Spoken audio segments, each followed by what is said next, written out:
Imagine waking up one morning and realizing that much of what you have been taught to value, to desire, and even to believe about yourself has been carefully shaped not by your own soul, but by the invisible hand of society. Think about that for a moment. How much of your life is truly yours, and how much is the product of an elaborate narrative designed to keep you busy, distracted, and obedient? In this video, we are going to uncover the great deception of modern society. And I promise you, the final revelation will be the most powerful of all, one that could completely transform the way you understand your life, your freedom, and the world around you.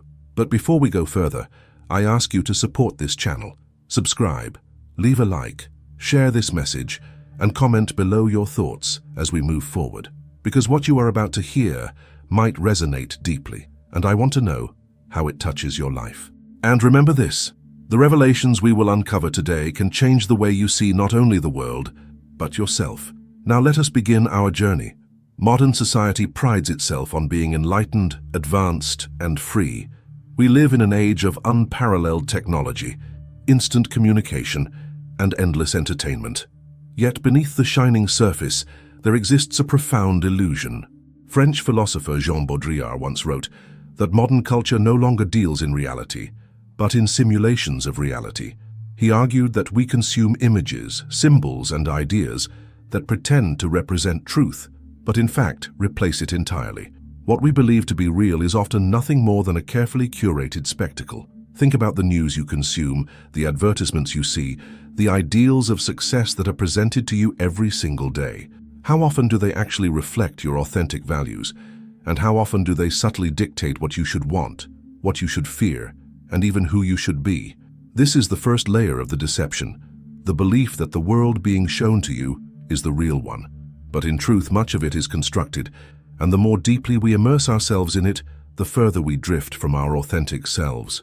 Psychologist Erich Fromm, in his work Escape from Freedom, warned that many people, faced with the overwhelming responsibility of true freedom, unconsciously prefer to surrender their autonomy to systems, authorities, and cultural norms. He explained that the modern individual often confuses conformity with freedom. We are told that we are free because we can choose between hundreds of brands, thousands of distractions, and limitless entertainment. But is that real freedom? Or is it simply the illusion of choice keeping us too occupied to ask the deeper questions about meaning, purpose, and truth? Now reflect with me. How many times have you pursued something simply because society told you it was valuable? A certain career, a lifestyle, a material possession. And when you finally achieved it, did it truly satisfy your soul? Or did the satisfaction fade quickly, leaving you searching again, like someone chasing a mirage in the desert? This endless cycle of desire and dissatisfaction is one of the most powerful tools of control in modern life. It keeps people striving without ever arriving, longing without ever being fulfilled. Friedrich Nietzsche, with his piercing insight into human behavior, warned against living according to the values of the herd. He believed that most people, rather than creating their own values, simply adopt those imposed upon them by the collective. This, he argued, leads to a life of mediocrity, of half-truths, and of spiritual decay. Nietzsche's challenge was radical. Dare to question everything society has told you, and begin the painful but liberating task of creating your own path. But how many of us truly dare? The deception becomes even more dangerous when we realize that it doesn't just affect what we want, but how we see ourselves. In modern culture, self-worth is often measured by external standards: how much money you earn, how attractive you appear, how many followers you have, how productive you are. But these are not natural measures of human dignity. They are manufactured standards, designed to keep people endlessly comparing themselves, endlessly striving and endlessly consuming. And the more we internalize these standards, the more we forget our intrinsic worth as conscious beings. Pause for a moment and ask yourself, who would you be if society's labels and expectations were stripped away? If no one told you what success should look like, if no one judged your worth by your appearance, your wealth, or your status, what would remain? That question, though uncomfortable, cuts directly into the heart of the great deception, because at its core, the deception is not only about controlling your choices, it is about controlling your identity. Carl Jung once observed that the greatest tragedy of modern man is that he has lost touch with his own soul. In the pursuit of progress, efficiency, and material success, we have neglected the inner life. Jung believed that this disconnection leads to emptiness, anxiety, and despair. We are surrounded by more comforts than any previous generation, and yet psychological suffering is at an all-time high. Why? Because comfort without meaning is hollow. Distraction without depth only numbs us temporarily. This is why so many people feel a vague but persistent sense of unease, as though something vital is missing from their lives, even when everything seems fine on the surface.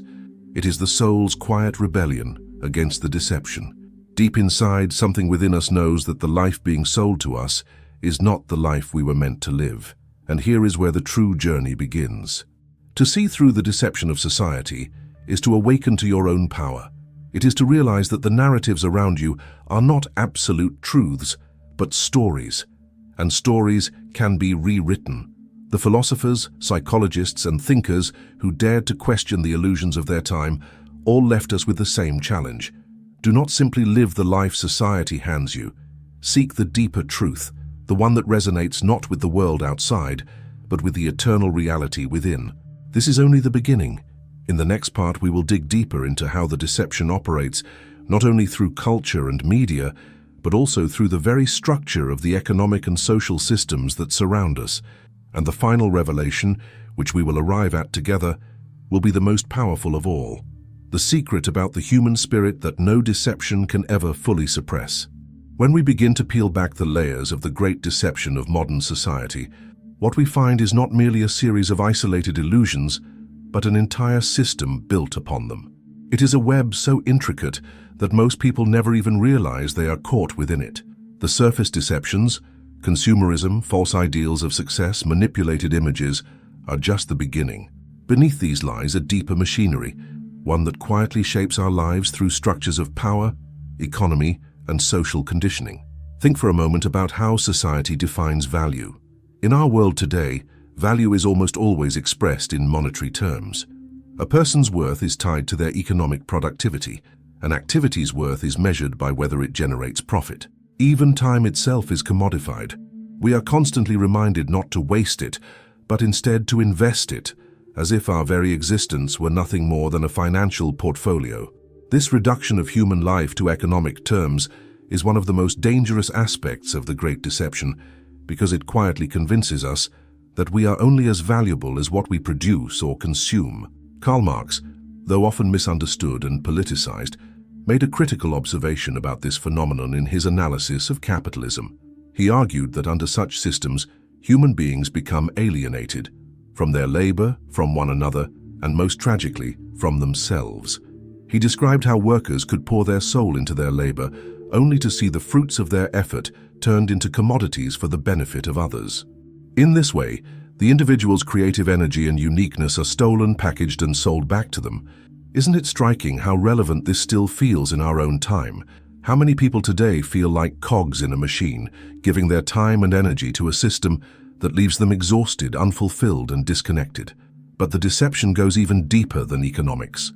Our educational systems, which could be places of awakening and creativity, too often become instruments of conformity.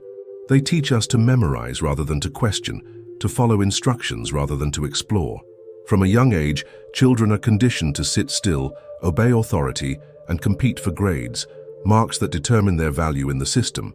Sir Ken Robinson once argued that schools kill creativity, not because teachers wish it, but because the structure itself is designed to produce efficient workers for the economy, not free thinkers for the future. And here lies another bitter truth. By the time many of us reach adulthood, we have already been trained to equate obedience with success. Reflect on this. How many times have you suppressed your own voice, your own questions, or your own creative spark simply because it did not align with what was expected of you? How many dreams have been abandoned, not because they were impossible, but because they were impractical within the framework of modern society's definition of success? These are not accidents. They are the quiet results of a system that prizes conformity over authenticity. The media, too, plays its role in this grand deception. It does not simply inform, it shapes reality itself. The philosopher Noam Chomsky described how media functions as a tool of manufactured consent, guiding public opinion not by outright lies, but by carefully selecting what is shown and what is ignored. In this way, entire populations can be guided to accept wars, policies, or cultural trends without ever questioning the hidden motives behind them. The illusion of freedom remains, because people still feel they are making choices, but the menu of choices has already been predetermined.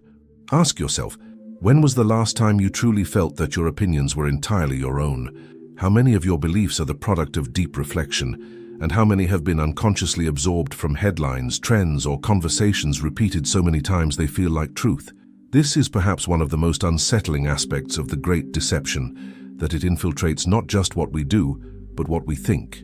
And then comes technology. At first glance, technology seems to be the greatest blessing of modern life. It connects us across distances, grants us access to endless knowledge, and offers convenience beyond imagination.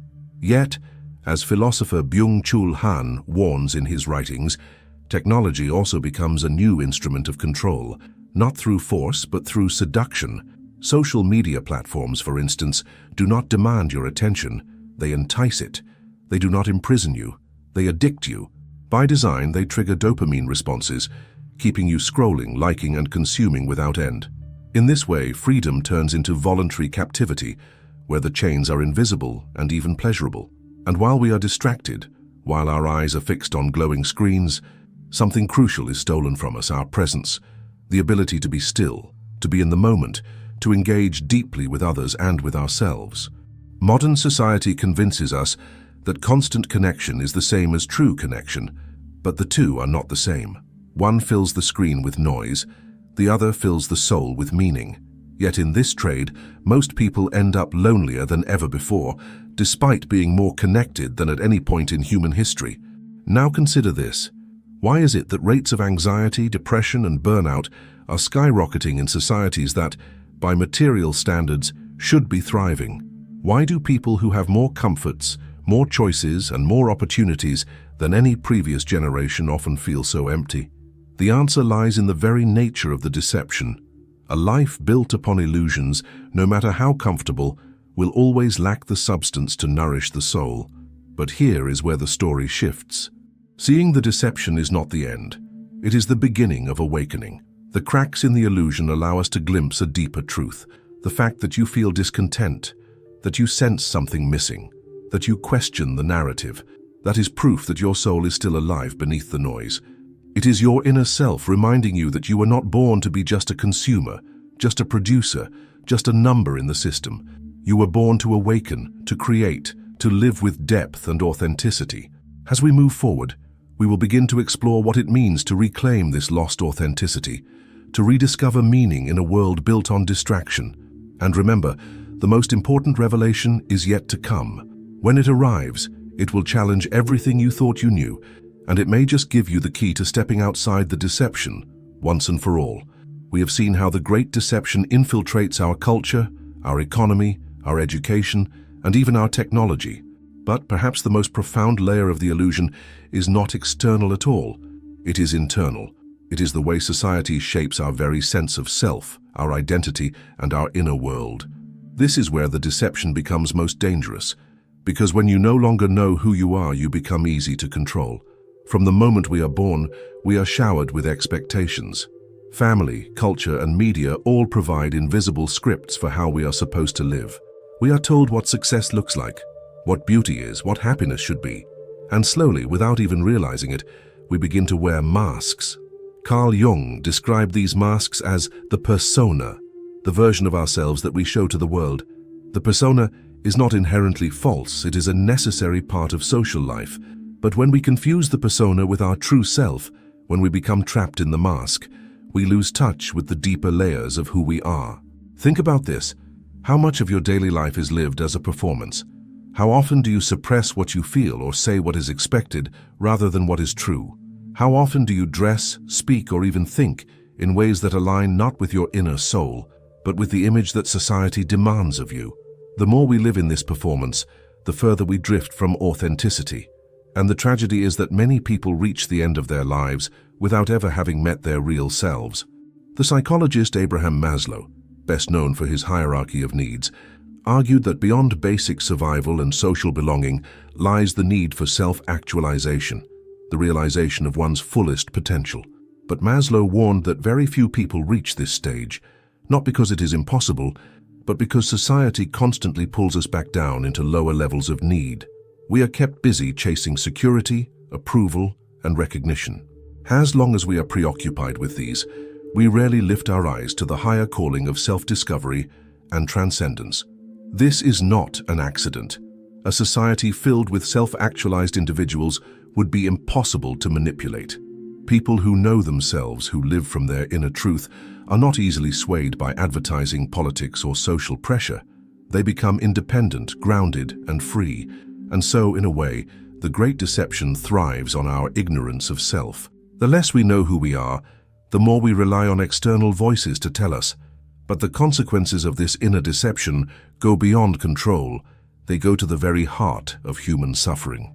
Viktor Frankl, the Holocaust survivor and psychiatrist, observed that the deepest pain in life is not physical hardship, but existential emptiness, the sense that life lacks meaning. In his book, Man's Search for Meaning, Frankl described how even in the worst conditions imaginable, those who found meaning were able to endure, while those who could not often perished spiritually. His insight is timeless. We do not live by comfort alone, we live by meaning.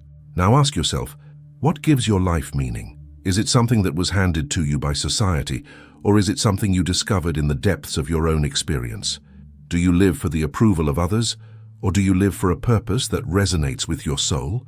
These questions are not merely philosophical, they are revolutionary, because the moment you begin to answer them honestly, the deception starts to lose its power. Modern society tells us that happiness comes from external achievements, wealth, beauty, status, recognition, but all of these are fleeting. They can vanish in an instant, and when they do, those who built their identity upon them crumble. True happiness, as countless philosophers and spiritual teachers have reminded us, comes not from what you possess, but from who you become. It comes from aligning your life with your inner truth, with values that are timeless and unshakable. And yet, how many people truly pause long enough to ask themselves who they are becoming? The pace of modern life is designed to prevent such reflection. We rush from one task to another, from one distraction to the next, never allowing silence to reveal the truth of our existence. Blaise Pascal once remarked that all of humanity's problems stem from man's inability to sit quietly in a room alone. He wrote this centuries ago, and yet it feels even more urgent today. In a world addicted to noise and distraction, silence becomes an act of rebellion. But here lies the paradox.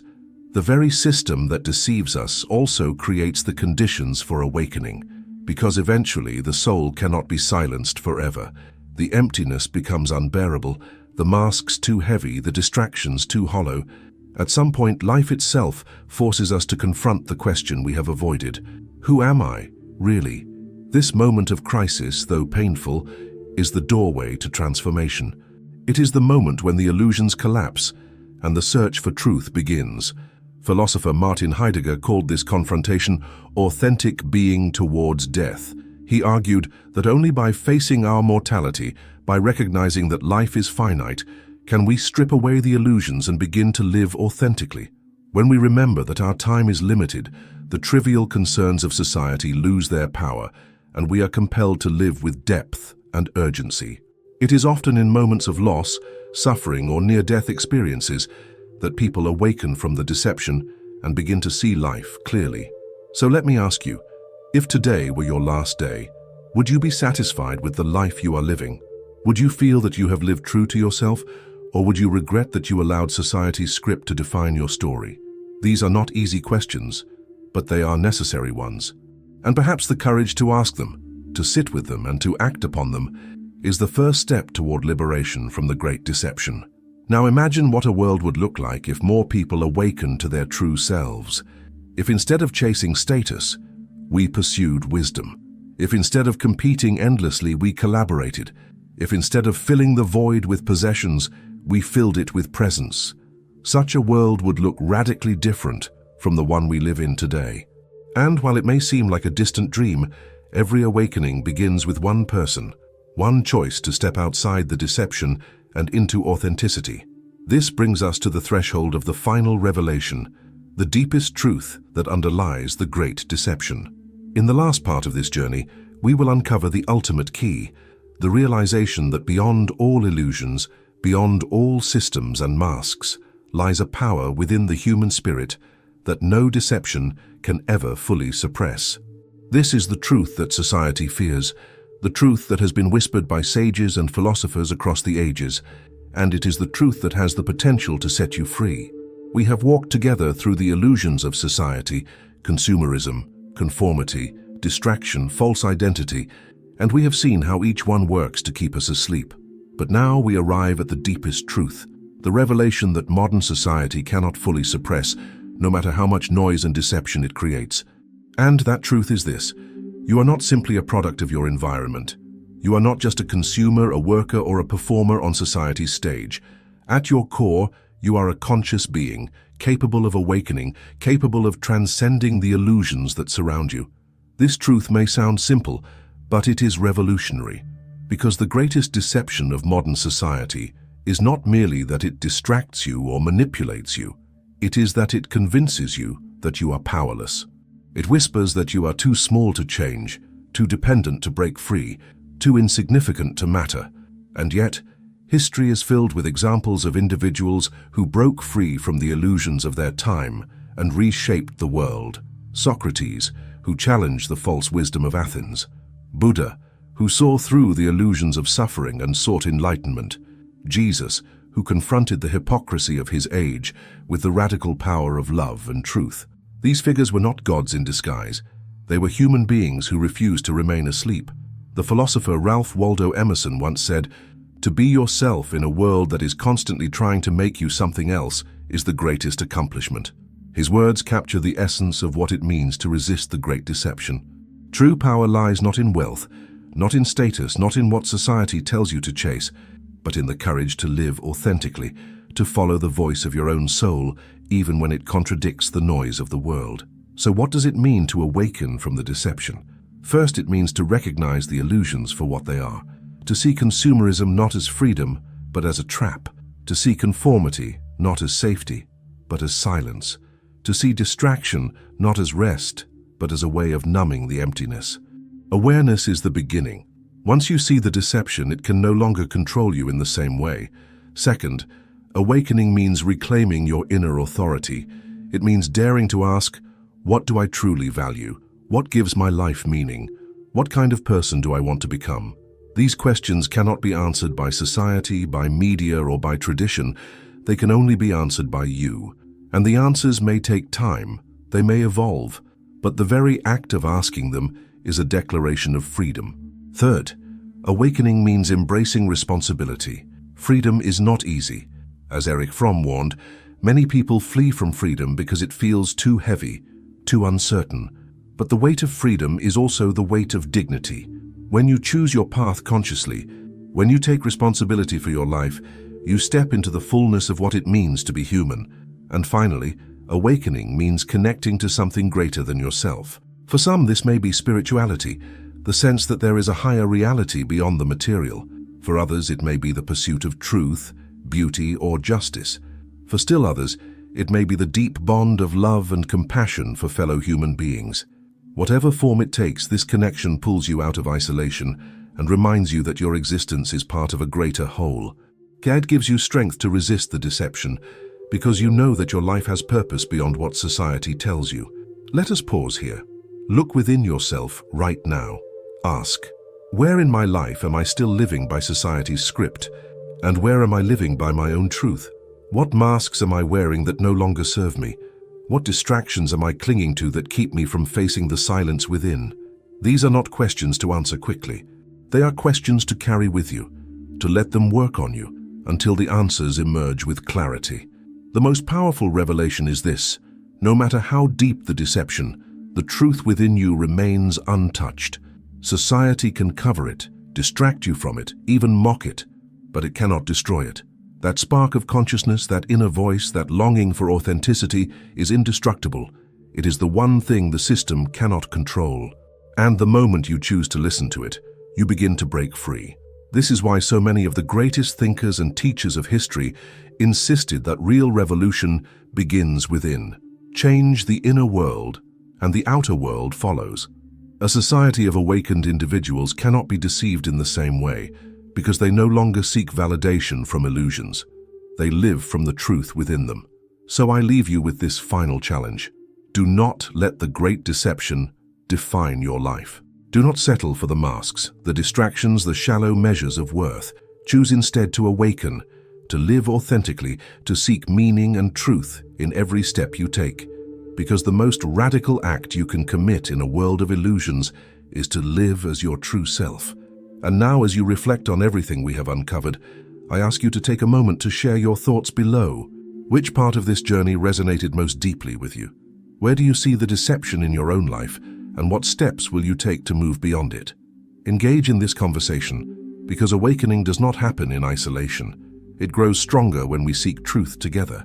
If this message has touched you, subscribe to this channel, share this video with others, and keep returning for more explorations into philosophy, psychology, and the timeless wisdom that can guide us through the noise of modern life. Together, we can peel back the illusions and move closer to the reality of who we are meant to be. Remember this, the greatest deception of modern society is powerful, but your truth is more powerful still. And the moment you awaken to it, nothing can ever deceive you in the same way again. Thanks for looking.